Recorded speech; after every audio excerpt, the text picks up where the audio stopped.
Kung bago ka pa lang sa aking YouTube channel, please subscribe at i-hit ang notification bell para updated ka sa aking bagong videos.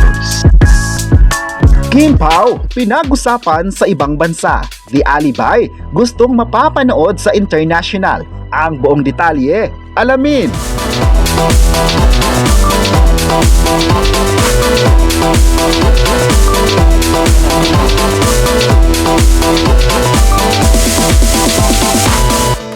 Ngayong araw ay tutok na tutok talaga ang mga netizens kung kailan nga ba magsisimula ang The Alibay, isang serye ng Kapamilya Network. Pero latest na ngayon na hindi lang Pinoy ang abangers sa naturang series dahil kahit yung mga international fans ay gigil na silang mapapanood ang Kim Pao serye.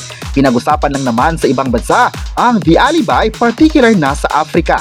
Nagre-request ang mga ito na sana maipapalabas ang serye sa ilang TV channel sa Africa para masasaksihan nila ang Filipino artist na talagang magaling sa larangan ng pag-arte. Pinag-usapan nga ang The Alibay dahil ang mga bida nito na sina Kim Chiu at Paula Avellino ay naging bida na rin sa mga seryeng ipinalabas sa bansa nila. Maalalang tumatak talaga ang mga seryeng ipinalabas rito dahil ang mga international audience ay nagagandahan sa kultura ng Pinoy sa kwento. Makikita kasi na family-oriented din ang mga Pinoy na talagang ikinahanga ng mga viewers. Di talaga maitatanggi na hanggang ngayon ay suki pa rin ng mga fans abroad ang seryeng inilabas ng ABS-CBN through content sharing. Maalalang nakapagbinta ang ABS-CBN ng thousands of contents through ABS-CBN International Distribution.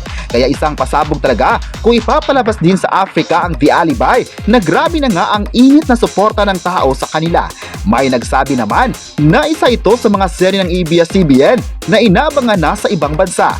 Sana raw magkakaroon ng collaboration sa ibang TV channels sa labas ng bansa at sa ABS-CBN para mas mapapanood nila ang mga proyekto ng kapamilya sa kanilang bansa. Pero may nagsabi naman na posible na marami pang aabangan ng lahat dahil may mga plano ang ABS-CBN para mas ma-launch pa nila ang mga contents sa malawak na reach. Hindi talaga humihinto ang ABS-CBN sa paggawa ng contents sa kanilang mga viewers.